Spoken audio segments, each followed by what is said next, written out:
ഇത്തരം കാര്യങ്ങൾ ഒരിക്കലും ഒളിച്ചു വയ്ക്കരുത്. അത് സ്വന്തം ജീവിതം മാത്രമല്ല, മറ്റു പലരുടെയും ജീവിതം താറുമാറാക്കും. നാം മറ്റു രോഗങ്ങൾക്ക് ചികിത്സിക്കുന്നില്ലേ, അതുപോലെ ഈ രോഗവും ചികിത്സിക്കേണ്ടതാണ്. പക്ഷേ പൊതുവെ ആളുകൾ സെക്സിനെ സംബന്ധിക്കുന്ന രോഗം വല്ലതും വരുമ്പോൾ അത് മൂടിവയ്ക്കും. അത് തെറ്റാണ്. യു ആർ എൻ എഡ്യൂക്കേറ്റഡ് മാൻ. കമാ, നിങ്ങൾക്ക് എന്തു പറ്റിയെന്ന് എനിക്കറിയാം. നിങ്ങളുടെ ഈ രോഗം മാറ്റിയെടുക്കേണ്ടത് മറ്റാരെയുംകാൾ കൂടുതൽ ആവശ്യം എന്റേതാണ്. വരൂ.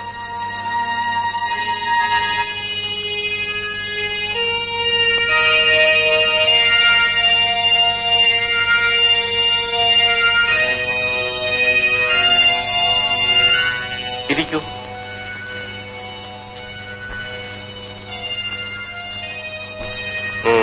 മിക്സഡ് സ്കൂളിലാണോ പഠിച്ചത്? അല്ല, ബോയ്സ് സ്കൂളിൽ. കോളേജിലോ? കോളേജിൽ പെൺകുട്ടികളുണ്ടായിരുന്നു.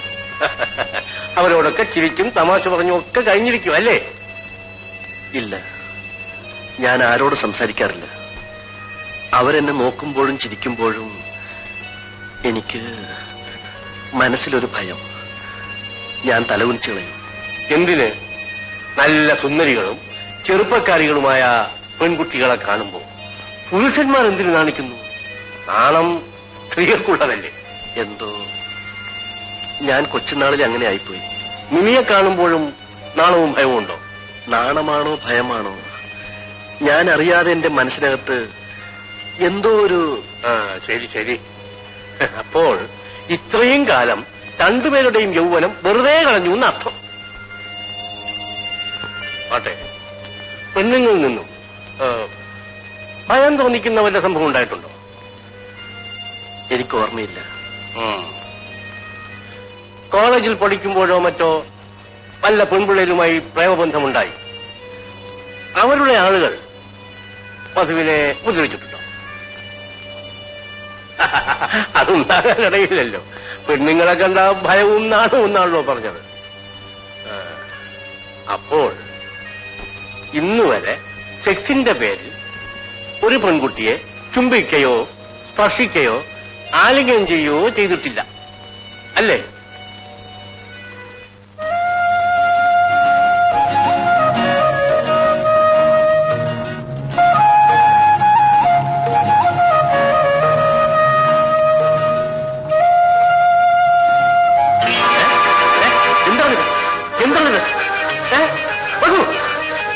എന്തിനു പറയുന്നു? എന്തിന് ഭയപ്പെടുന്നു? മധു, ഇവിടെ എന്തുണ്ടായി? എന്ത് സംഭവിച്ചെന്ന് പറയൂ. മധു, എന്തുണ്ടായി പറയൂ. എന്തിനു പറയുന്നു? മധു, മധു, മധു, എന്റെ മുഖത്ത് നോക്കൂ.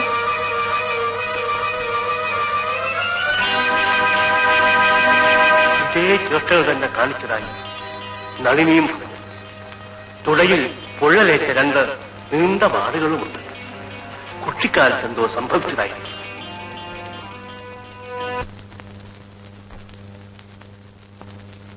ഞാനും കൂടെ വരാം അമ്മായി. വേണ്ട മോനെ, അവൾ മാത്രമല്ലേ ഉള്ളൂ ഇവിടെ. ആ രാഘവ, വീട്ടിലൊന്നും പോകണ്ട, അമ്മായി പേടിക്കും. വരട്ടെ മോനെ. ശരി അമ്മായി.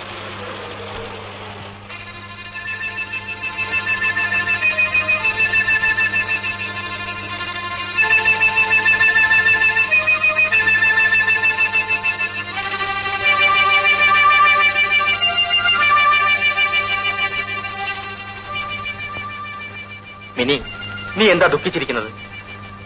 എനിക്കൊരു ദുഃഖവുമില്ല. നിന്റെ മനസ്സിൽ എന്താണെന്ന് എനിക്കറിയാം. മിനി, ഞാൻ കാര്യമായിട്ട് പറയുകയാണ്. നമുക്ക് വിവാഹം കഴിക്കാം. എന്റെ വിവാഹം കഴിഞ്ഞു. വിവാഹം മാത്രം? ഒരു പുരുഷൻ എന്താണെന്ന് അറിയാതെ ഭാര്യയെ ജീവിച്ചിട്ട് എന്ത് കാര്യം? ജീവിതത്തിൽ മനുഷ്യന് പലതും ചെയ്യാനുണ്ട്. അതിലൊരു നിമിഷം മാത്രമേ സ്ത്രീയും പുരുഷനും തമ്മിൽ ബന്ധപ്പെടുന്നുള്ളൂ. ആ ഒറ്റ നിമിഷമാണ് അനേകായിരം കോടി നിമിഷങ്ങൾ സജീവമാക്കുന്നത്. പ്ലീസ്, കുട്ടിക്കാലം മുതൽക്ക് ഞാൻ നിന്നെ ഇഷ്ടപ്പെടുന്നു. കമോൺ.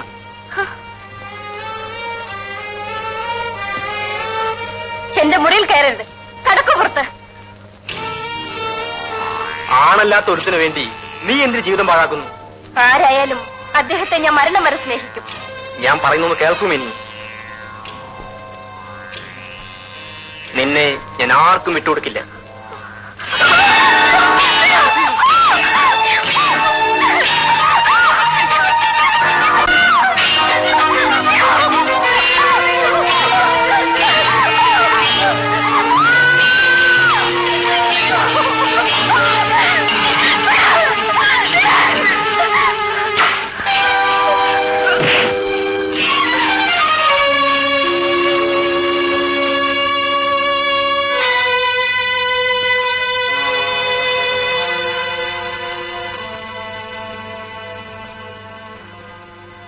റാസ്കൽ, വരൂ പോവാം.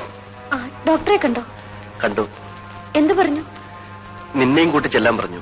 അമ്മ എവിടെ? അമ്മ അമ്പലത്തിൽ പോയി. വരൂ പോവാം. ആ ശിക്ഷ വളരെ കടുത്തുപോയി. അവന്റെ അച്ഛനെ പോലെ ആകരുതെന്ന് എനിക്ക് നിർബന്ധമുണ്ടായിരുന്നു. അവന്റെ അച്ഛൻ. നീ നിന്റെ പാട്ട് പോടി. അയ്യോ, നമ്മുടെ മോന്റെ ഭാവിയെ കുറിച്ച് ഓർത്തെങ്കിലും അങ്ങനെ ഇത്തരം പ്രവൃത്തികൾ ചെയ്യരുതേ. നീ ആരാണ് എന്നെ ഉപദേശിക്കാൻ?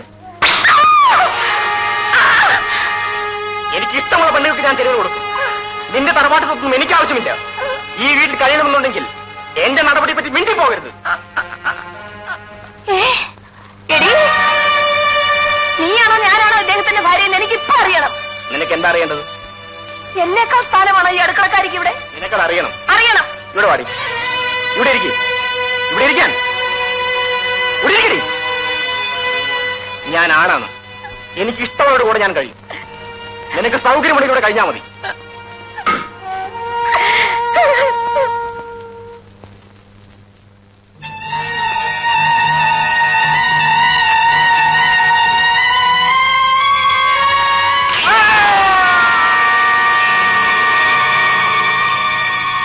എനിക്കെന്റെ ഭർത്താവ് നഷ്ടപ്പെട്ടു. അതുപോലെ എന്റെ മോനുമായി തീരരുതെന്ന് എനിക്ക് നിർബന്ധമുണ്ടായിരുന്നു. അതുകൊണ്ടാണ് ഡോക്ടർ ഞാൻ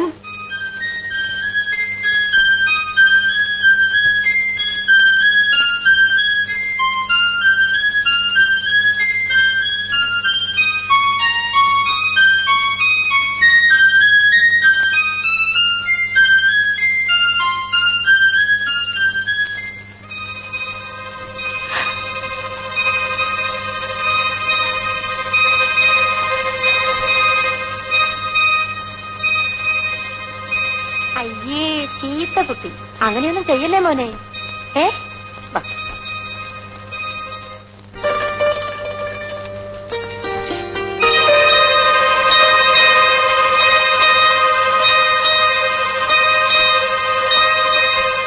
പറഞ്ഞാൽ അനുസരിച്ചില്ലെങ്കിലേ ഇതാണ് മരുന്ന്. എടാ പറഞ്ഞാൽ അനുസരിക്കില്ലേ? അനുസരിക്കില്ലേന്ന് അച്ഛനെ പോലെ ആകാൻ പാടില്ല മകൻ. എടാ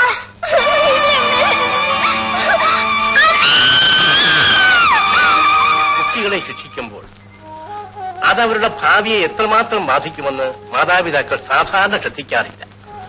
അവരുടെ പിഞ്ച് ഹൃദയത്തിലും കുരുന്നു ബുദ്ധിയിലും കടന്നുകൂടുന്ന പലതും അവരോടൊപ്പം വളർന്ന് ഒടുവിൽ പറിച്ചെടുക്കാൻ വയ്യാത്ത വിധം വേരുറച്ചു. ഡോക്ടർ, എന്റെ മോനെ സുഖപ്പെടുത്താൻ ഒക്കില്ലേ ഡോക്ടർ? മധുവിനെ രക്ഷിക്കാൻ എനിക്ക് മിനിയുടെ സഹായം കൂടിയേ കഴിയൂ. മിനി, മിനി ഇനി വരൂ.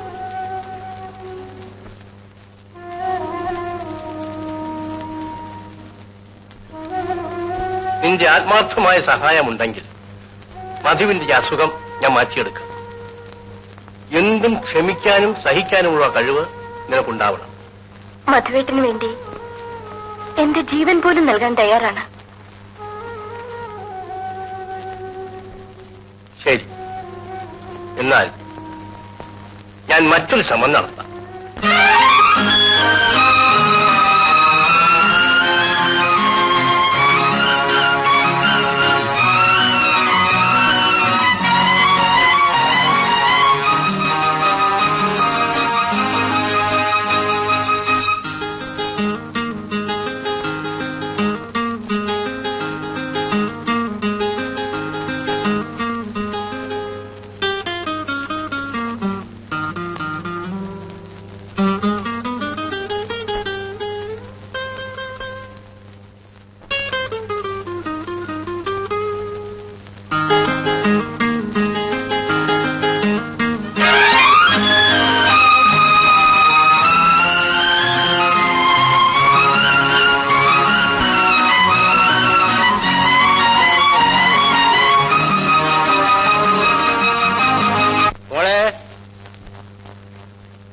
മോളെ മിനി അങ്കിൾ പോയിക്കോളൂ.